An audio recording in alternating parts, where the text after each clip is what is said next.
모든 생물은 한번 죽으면 다시 살 수 없죠. 근데 오늘 본문 말씀에 보면 죽은 자가 살아난 이야기가 나옵니다. 주님이 공생애를 보면 죽은 자가 살아난 사건은 무려 3번이나 있더라고요. 여러분 다 아시다시피 누구죠? 먼저는 누가복음 8장에 회당장 야이로의 딸이 살아나고, 그리고 방금 장로님 말씀하신 것처럼 요한복음 11장 나사로가 살아났죠. 그리고 이제 오늘 본문 말씀 나인성 과부의 아들, 놀라운 사건이 아닙니까? 죽은 자가 살아났다는 것은 정말 있을 수 없는 전무후무한 아마 큰 이슈거리가 됐을 겁니다. 오늘 본문은 우리가 잘 아는 나인성 과부의 아들이 살아난 사건에 대해서 누가는 자세하게 기록하고 있습니다. 죽은 자가 살아났다. 특히 여러분 의사의 입장에서는 이 사건이 얼마나 놀랍겠습니까?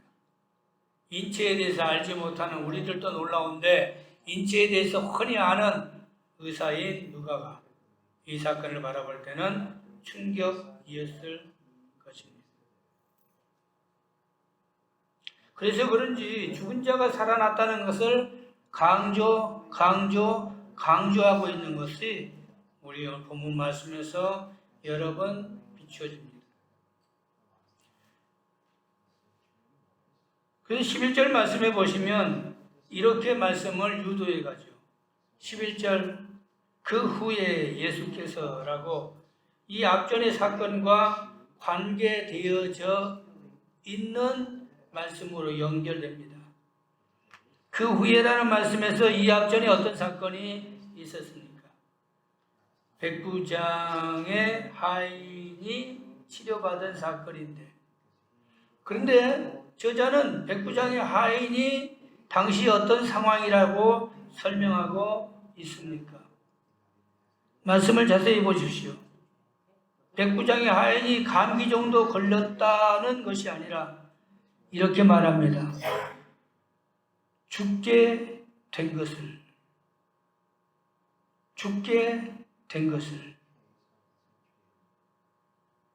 만약에 주님이 당시에 치료하지 않으셨다면 죽었다는 이야기예요. 그러니까 7장 말씀에서 누가는 지금 죽음에 대한 이야기를 유도해 가고 있다는 것이죠. 그런데 주님이 죽게 된 것을 주님이 살려주셨다는 거예요.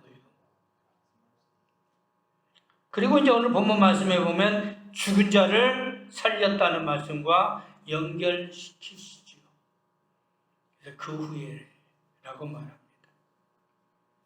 그런데 앞에 백부장의 사건과 오늘 본문 나인성 과부의 사건을 비교해 보면 좀 의아한 것이 있습니다. 바로 그것은 백부장의 사건은 백부장이 찾아와서 간청했고 여러 사람을 통해서 부탁했기에 주님이 그의 믿음을 보시고 살려주셨습니다. 그런데 오늘 나인성 과부는 주님께 살려달라고 간청한 적도 없다는 것이죠.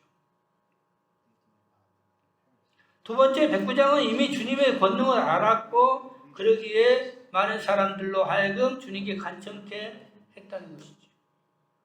주님이 말씀만 하시면 낫겠습니다. 그런데 오늘 나인성 과부를 보면 주님에 대한 존재는 전혀 알지도 못했고요. 그리고 백부장의 경우는 주님이 그의 믿음을 보시고 주님께서 살려주셨는데 오늘 본문 말씀 보십시오. 믿음이라는 말 한마디도 나오지 않습니다. 이 여인이 믿음이 있다거나 이 여인이 간청했다거나 주님의 존재를 인정했다거나 하지도 않았습니다. 오늘 주님은 죽은 자를 살려주셨다면 믿음보다 더 귀중한 게 뭘까? 믿음보다 더 귀한 게 뭘까? 그래서 오늘은 하나님의 긍휼에 대해 한번 생각해 보고자 합니다. 먼저 오늘 주님이 나인성 과부의 아들을 살려주신 이유부터 이렇게 설명합니다. 13절 말씀 보십시다. 주께서 과부를 보시고 불쌍히 여기셨다.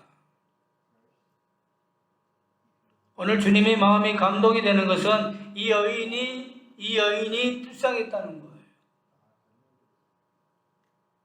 당시 나인성이라고 하는 것은 가버나움에서 40km 떨어진 가난하고 별 볼 일 없는 인구 200명 정도의 작은 마을입니다.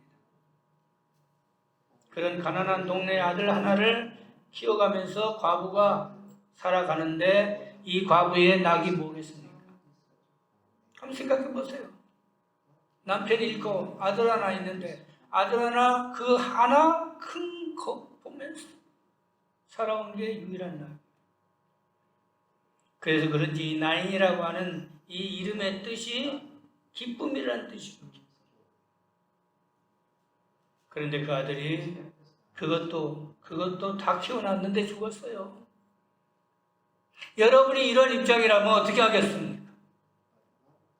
다 키워놨는데 아들 하나 바라보고 살아온 이 과부가, 당시의 과부의 삶이 얼마나 비참한 삶입니까? 먹고 싶은 것도 못 먹고 아들을 먹이면서, 입고 싶은 것도 못 입고 아들을 입히면서 이 아들 하나 바라보고 살아왔는데 이 아들이 죽었으니 무슨 낙이 있겠어요?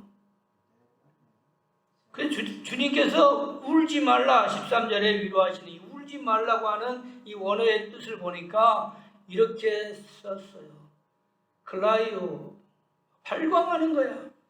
원문의 뜻은 보면 창자가 끊어진다. 창자가 끊어진다. 이 여인이 그냥 우는 게 아니야. 발광하면서 창자가 끊어질 정도의 클라이오. 원문에 기록되고 있습니다. 그런 모습 바라보시고 주님이 불쌍히 여겼어요. 마음에 감동이 들었어요. 이 여인이 살려달라고 간청한 바도 없어요. 주님께 매달려서 붙들면서 내 아들 살려주세요. 내 아들 살려주세요 한 적도 없어요. 단지 하나, 주님이 불쌍히 여기시면, 불쌍히 여기시면. 불쌍히 여긴다는 말을 우리는 긍휼이라고 해요. 긍휼. 그래서 오늘 제 주제가 아마 긍휼이라는 말씀으로 진행되고 있습니다. 불쌍히 여기는 것. 근데 12절 말씀에 보면 조금 의아한 원문의 뜻이 나와. 12절 말씀에 이렇게 나옵니다. 성문에 가까이 이르렀을 때 보라 하는 말씀. 한글 성경은 없어요. 보라. 마치 주님은 이 광경을 제자들로 하여금 보게 하는 지적을 하셨다는 것. 보라. 그렇다면 주님이 이 나인성을 찾은 이유가 무엇일까? 그건 오직 하나, 죽은 청년을 살리시기에 오셨다는 것입니다. 그런데 주님이 관에 손을 대시자 죽음의 행렬이 멈췄어요.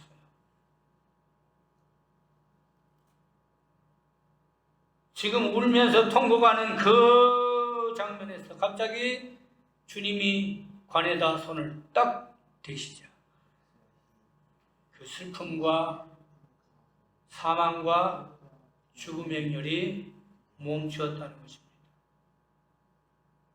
그리고 이어지는 주님의 말씀은 딱 한마디예요. 청년아 일어나라. 청년아 일어나라. 당시 유대인의 장례 문화를 보면 이 말씀이 더 실감이 됩니다. 우리의 장례 문화와 좀 다르죠. 유대 문화는 굉장히 유대 지역은 열대 뜨거운 곳입니다. 그러니까 장례식을 빨리 하지 않으면 시신이 빨리 부패되기에 시신을 오래 보관할 수 없어요. 그러니까 향품을 넣고 송진에 담가 둔 세마포로 시신을 싸맨 채 널판 위에 실려 성 밖에 동굴 무덤에 빨리 안치해야 했다는 것입니다.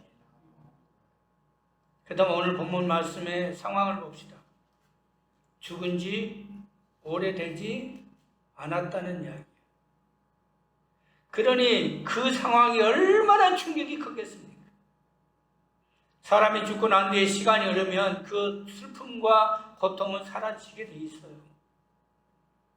가장 큰 충격이 그 순간 사람이 죽었을 때, 가족이 순간 떠났을 때, 그 충격은 이런 말로 형용할 수 없는 거예요.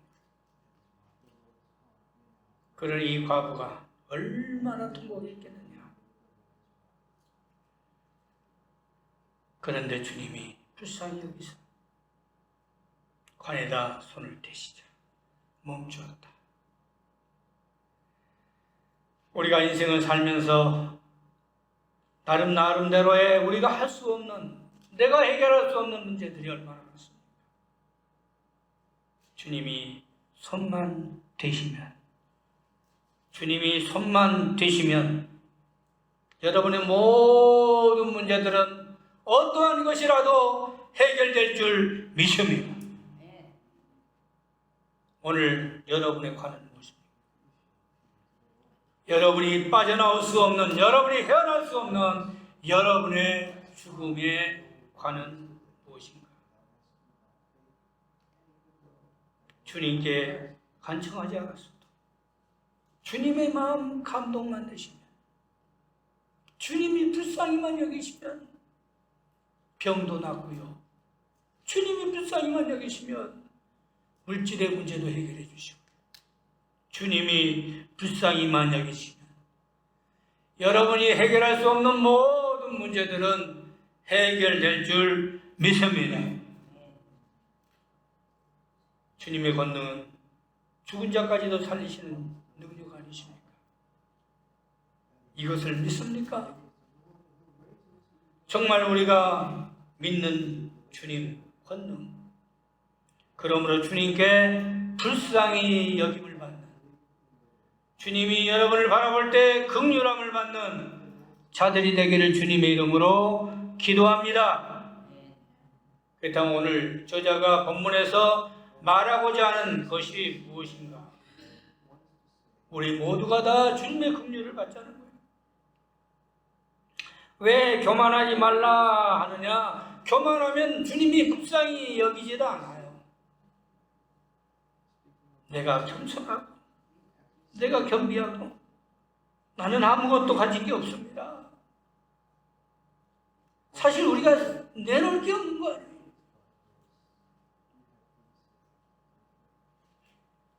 여호수아가 여리고 성을 치기 전에 아이성 바라고 실제 아무것도 아니야. 그런데 아이성한테 참패당했어요. 그것이 여호수아의 현실이에요. 아이성 하나도 감당 못하는 것이 여호수아의 현실이에요. 많은 사람들이 세상에 살 때 뭐가 좀 잘 되면 하나님 은혜로 말미암아 내가 조금 만사가 형통되면 현실을 망각하는 거예요. 착각에 빠져요. 그때부터는 말투가 달라지고 얼굴 색이 달라지고 폼이 달라지더라고. 그때 되면 저러면 안 되지, 저러면 안 되지. 주의 종들은요, 필링이라는 게 있어요. 여성들은 촉이라는 게 있다고 하대요. 주의 종들은 필링이 와요. 저러면 안 되지. 아이나 달릴까 며칠 지나면 대부분에 빵 터져요. 목사님. 차마 그 이야기를 못하겠어. 차마. 인격적인 문제이기 때문에. 하나님이 직접 가르쳐 주세요.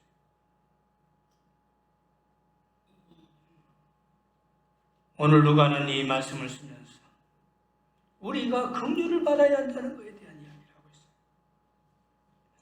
예배서 2장 8절에 긍휼에 대해 바울은 이렇게 말했습니다. 우리도 너희가 그 은혜를 인하여 믿음으로 말미암아 구원을 얻었나니 이것은 너희에게서 난 것이 아니요 하나님의 선물이다. 값없이 주는 하나님의 은혜, 값없이 받는 하나님의 은혜. 우리가 착각하지 말고 오늘도 하나님께 감사로 받는 자들 되기를 주님의 이름으로 기도합니다. 하나님께 긍휼함을 받자. 이거보다 더 귀한 게 어디 있어? 불쌍히 여기시는 주님. 나의 인생 과거를 불쌍히 여기심으로 말미암아 주님이 죽은 자도 살렸었던 역사하심처럼 오늘도 우리가 맡겨진 사명에 우리 자신 감사히 여기시고 우리가 충성하며 헌신하는 귀한 권속들 겸허한 자세로 우리가 주님이 주신 사명 감당하는 자들 되기를 주님의 이름으로 기도합니다. 생명의 주권자는 누구십니까? 오직 한 분 주님밖에 없다는 것. 손을 대시기만 하면 모든 문제가 해결되듯이 우리가 하나님 앞에 나왔을 때 하나님이 만져주시기만 하면 모든 문제가 해결됐다는 거죠. 험한 인생을 살면서 여러분 누구를 의지하십니까? 주님밖에 없지 않습니까? 동서남북 그 어떤 것을 쳐다보아도 나를 위로할 자는 하나님밖에 없더라고요. 험한 이 세상 나그네 길, 나의 마음이 고날 때 사랑스러운 주의 손길, 내 마음을 항상 두드리네. 정말 우리가 주님께 고백하는 믿음의 역사가 있기를 바랍니다.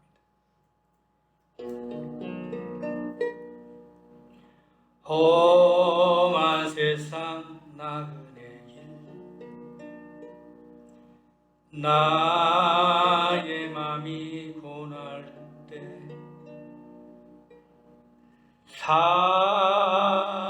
사랑스러운 주의 손길, 내 마음을 항상 두드리네.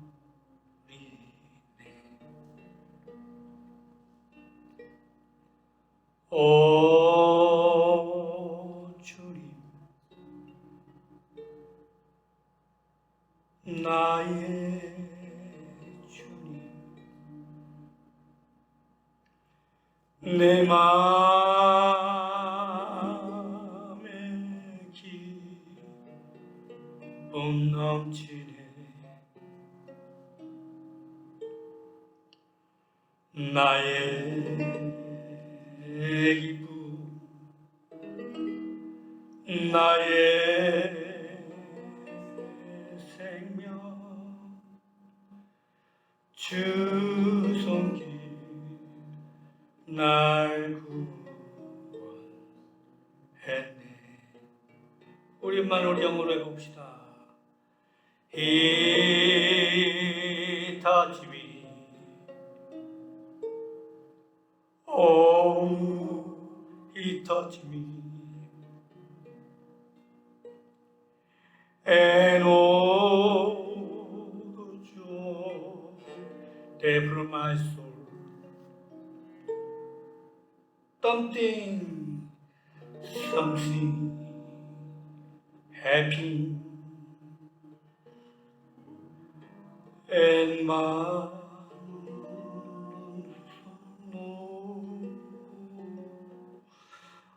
oh, He touched me and made me whole.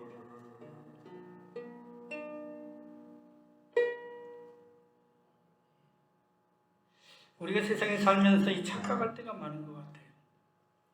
주님이 우리를 붙들으시고 주님이 우리를 붙잡으실 때만이 He touched me. 우리가 살아간다는 것. 오늘 관에 손을 대실 때 오늘도 여러분의 삶에 주님이 나를 붙잡아 주세요 하는 간절함 있기를 주님의 이름으로 기도합니다. 마지막으로 오늘 이 말씀에서 우리가 깊이 생각해야 할 것, 그것은 바로 주님은 오실 메시아라고 하는 사실을 아셔야 한다는 것입니다. 오늘 본문 말씀에 보시면 큰 선지자가 하고 놀라운 그들의 감동들이 나오죠. 큰 선지자가 일어났다. 16절 말씀에 이렇게 말합니다. 모든 사람이 두려워하며 하나님의 영광을 돌려 이르되 큰 선지자가 우리 가운데 일어나셨다 하고 하나님께서 자기 백성을 돌보셨다 하더라. 이 말씀의 배경을 우리는 알아야 합니다.